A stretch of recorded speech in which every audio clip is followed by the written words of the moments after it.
Hello students and welcome to my YouTube channel Anytime Accountancy. Please subscribe my channel and press the bell icon for latest updates.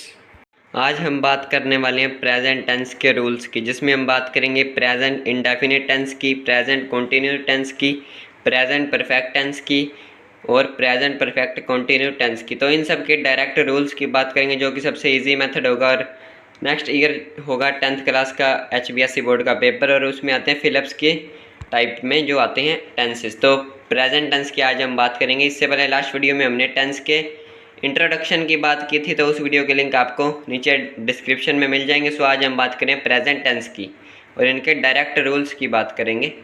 Rules की बात करें तो सबसे first rule है इन universal truth, सर्वमान्य सत्य में प्रेजेंट इंडेफिनिट टेंस यूज़ होता है। तो जहाँ पर यूनिवर्सल ट्रूथ होगा वहाँ पर आएगा present indefinite. For example the earth revolve round the sun, so यहाँ पर आ जाएगा revolves. Honesty dash be the best policy, तो is honesty is the best policy. तो ये यूनिवर्सल ट्रूथ है कि पृथ्वी सूरज के चारों ओर घूमती है, ईमानदारी सबसे अच्छी है। तो यहाँ पर सर्वमान्य सत्य है, यानी कि यूनिवर्सल ट्रूथ है।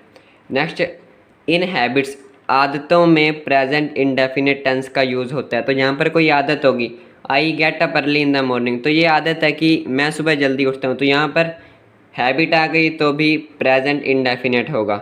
नेक्स्ट कुछ वर्ड्स हैं every, habitually, daily, usually, normally, often, scarcely, always आदि वर्ड्स आने पर प्रेजेंट इंडेफिनिट टेंस का यूज़ होता है। तो जहाँ पर ये वर्ड्स आ जाएंगे every, habitually, daily, usually, normally, often, scarcely, always, तो जहाँ पर भी ये वर्ड्स आएंगे वहाँ पर प्रेजेंट इंडेफिनिट का यूज़ होगा, यानी कि यस या यस आते हैं साथ में।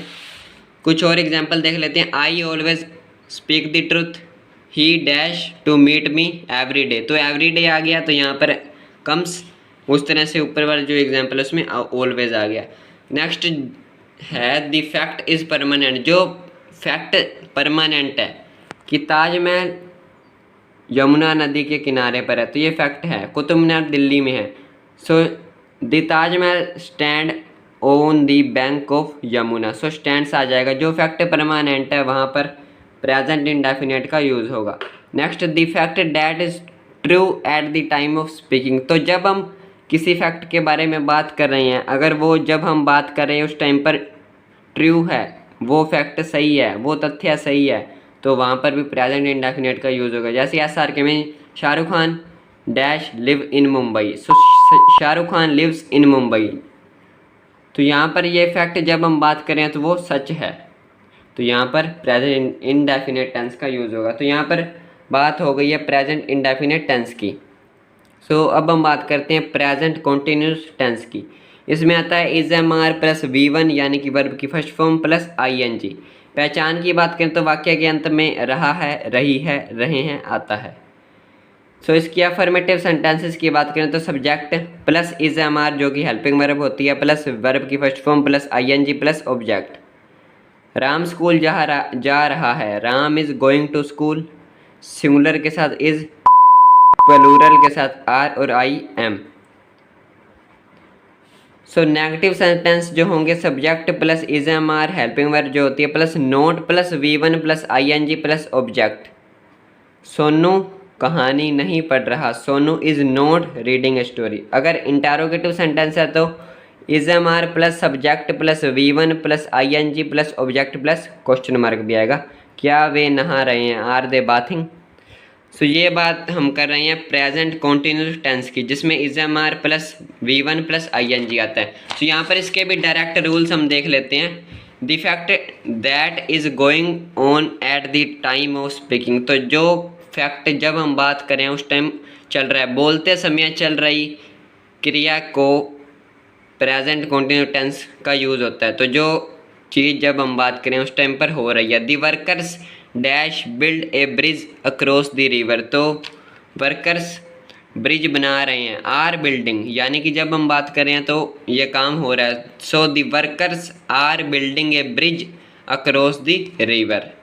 नेक्स्ट इसके सेकंड रूल की बात करें, ऐसी क्रिया जो बोलते समय ना हो रही हो पर वास्तव में उस पर काम चल रहा हो, he is writing a novel these days. तो मान लीजिए जब हम बात करें वो उस टाइम ना लिख रहा हो, लेकिन वो नोवेल यानी कि कोई बुक है, मान लीजिए अगर वो किताब लिख रहा है, जब हम बात करें उस टाइम पर वो किताब ना लिख रहा हो लेकिन इन दिनों वो किताब लिख रहा है, तो यहाँ पर भी प्रेजेंट कॉन्टिन्यूस टेंस ही होगा। सो यहाँ पर he is writing a novel these days.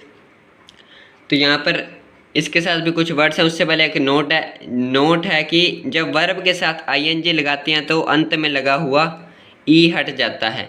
जब आईएनजी आएगा तो जैसे यहाँ पर राइट था तो WRITE, आईएनजी लगाते टाइम ई हट गया।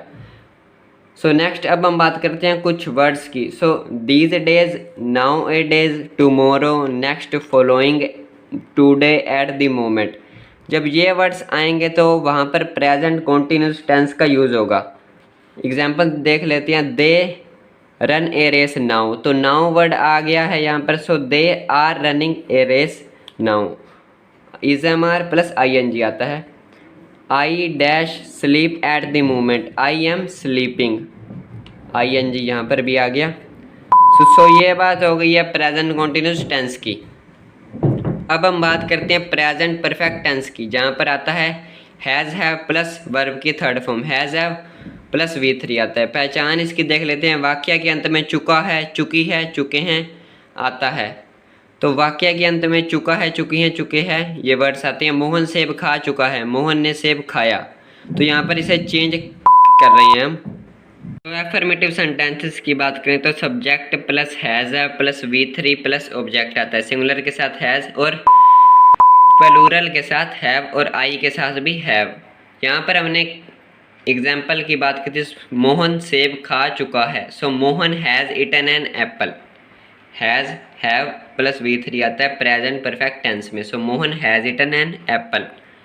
नेक्स्ट यहाँ पर नेगेटिव सेंटेंसेस की बात करें तो सब्जेक्ट प्लस हैज़ है plus not plus V3 plus object, उन्होंने खाना नहीं खाया। एक से ज़्यादा लोग हैं तो दे आ जाएगा, दे have not eaten the food, और एक से ज़्यादा लोग जहाँ पर होते हैं वहाँ हैव आता है। So they have not eaten the food. Interrogative sentences की बात करें तो has have plus subject plus not plus V3 plus object और क्वेश्चन मार्क। अगर इंटरोगेटिव नेगेटिव है तो नोट आएगा वरना नहीं आएगा। सो एग्जाम्पल की बात करें तो क्या तुम नहा चुके हो, हैव यू बात। सो यहाँ पर इसके भी कुछ रूल्स हैं। The work that has just finish, जो काम अभी अभी समाप्त हुआ, अभी अभी समाप्त हुए कार्य को व्यक्त करने के लिए प्रेजेंट परफेक्ट टेंस का प्रयोग किया जाता है, जो काम अभी अभी फिनिश हुआ है। उसके अलावा कुछ वर्ड्स भी हैं जिन्हें देखते ही हम हैज़ है प्लस V3 लगा देते हैं।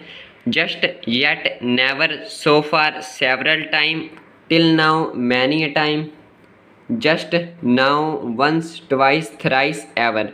तो जब भी ये वर्ड्स आएंगे प्रेजेंट परफेक्ट टेंस का यूज़ होगा। इनके एग्जांपल देख लेते हैं। She dash meet me many a time, तो यहाँ पर मैनी अ टाइम हमने रूल में भी बात किया। सो मैनी अ टाइम आ गया तो has met. They dash come here several time, several time भी वर्ड यहाँ पर हमने किया है। So they have not have come. Next, I have not gone there so far, so far भी यहाँ पर हमने वर्ड किया है। सो फार आ गया तो प्रेजेंट परफेक्ट टेंस है। सो आई हैव नॉट गॉन। अब हम बात करते हैं प्रेजेंट परफेक्ट कॉन्टिन्यूस टेंस की। पहचान की बात करें तो वाक्य के अंत में से रहा है, से रही है, से रहे हैं आता है। राम सुबह से क्रिकेट खेल रहा है, वे 3 घंटे से सो रहे हैं। तो यहाँ पर ये वर्ड्स आ रहे हैं लास्ट में जो, यानी कि इसका मीनिंग है present perfect continuous tense. Use in English की बात करें तो subject plus has plus been plus V1 plus ING plus since या फॉर प्लस ऑब्जेक्ट। तो यहाँ पर यह कुछ लेंथी है पहले वाले से। सबसे पहले सब्जेक्ट आएगा, फिर हैज़ प्लस बीन आएगा।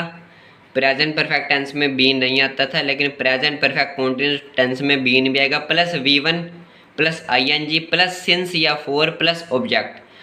Point of time morning, evening, 9 o'clock, तो इस तरह से सिंस आएगा। पीरियड ऑफ टाइम 3 आवर, 3 घंटों से, तो इस इनमें आएगा 4। इसके एग्जाम्पल की बात करें तो Ram dash play cricket since morning, तो सिंस मॉर्निंग आ रहा है, सिंस वर्ड आ रहा है तो has been playing. They dash sleep for 3 hours, वे 3 घंटों से सो रहे हैं। So they have been sleeping, एक से ज़्यादा लोग हो गए तो हैव आएगा। Dash live here since 1999, I have been living, I के साथ भी हैव ही आता है, सो आई हैव बीन लिविंग। सो ये बात होगी ये प्रेजेंट परफेक्ट कॉन्टिन्यूस टेंस की। इसके अलावा इसकी और भी कुछ काफ़ी एग्जांपल्स हैं, जैसे he dash know several person here, so knows आ जाएगा। Leela dash do her homework, do not disturb her, Leela is doing her homework. I dash believe what you say, I believe. Run fast the train dash whistle, is whistling. So इस तरह से काफ़ी सारे examples हैं यहाँ पर। कुछ और की बात करें तो she dash taste meal several time, तो सो सेवरल टाइम वर्ड आ रहा है तो present perfect tense she has tasted. इसी तरह से और भी कई एग्जाम्पल हैं। We dash to god daily, daily word आ गया सो वी प्रे, ये प्रेजेंट इंडेफिनिट टेंस का एग्जाम्पल हो गया। इस तरह से और भी काफ़ी एग्जाम्पल हैं। I always dash do my work at time, so do ये भी प्रेजेंट इंडेफिनिट टेंस है। Sita normally wears a white sari, present indefinite tense है। सो ये काफ़ी सारे एग्जाम्पल्स हैं प्रेजेंट इंडेफिनिट टेंस के भी। She dash learn photography these days, तो ये एग्जाम्पल हो गया प्रेजेंट कॉन्टिन्यू टेंस का, शी इज़ लर्निंग। बिफोर और आफ्टर के वर्ड की बात करें तो जहाँ पर किसी सेंटेंस में अगर बिफोर आ गया और उससे पहले अगर ब्लैंक है, अगर किसी टेंस में बिफोर वर्ड आ रहा है और बिफोर वर्ड से पहले अगर ब्लैंक है और बिफोर वर्ड के बाद भी ब्लैंक है, तो जो पहले वाला ब्लैंक होगा उसमें हैज़ प्लस थर्ड फॉर्म आएगी और बाद वाले ब्लैंक में सेकंड फॉर्म आएगी वर्ब की। वहीं अगर आफ्टर है, आफ्टर से पहले जो ब्लैंक होगा उसमें वर्ब की सेकंड फॉर्म आती है और जो बाद में ब्लैंक होता है उसमें has have plus third form आती है। सो ये बात हो गई बिफोर और आफ्टर की। सो ये हमारा जो प्रेजेंट टेंस का टॉपिक है ये हो चुका है कंप्लीट। नेक्स्ट वीडियो में हम पास्ट टेंस के कंप्लीट टॉपिक की बात करेंगे, उसके भी डायरेक्ट रूल्स की बात करेंगे। कुछ जिस तरह से इसमें कुछ वर्ड्स होते हैं डिफरेंट और उनसे हमें पता चल जाता है कि ये इंडेफिनिट है, कॉन्टिन्यूस है या परफेक्ट कॉन्टिन्यूस है। उसी तरह से पास्ट टेंस का जो टॉपिक होगा उसमें भी हम कुछ इसी तरह के वर्ड्स की बात करेंगे जिससे कि ईजिली हमारा ये टॉपिक हो जाएगा कंप्लीट। और पेपर में आमतौर पर प्रेजेंट और पास्ट के ही ज़्यादा आती हैं, सो फ्यूचर वाले जो टेंस है उसकी बात हम नहीं करेंगे। और लास्ट वीडियो में हमने जो इंट्रोडक्शन की बात की थी उसके भी लिंक आपको डिस्क्रिप्शन में मिल जाएंगे। So thank you.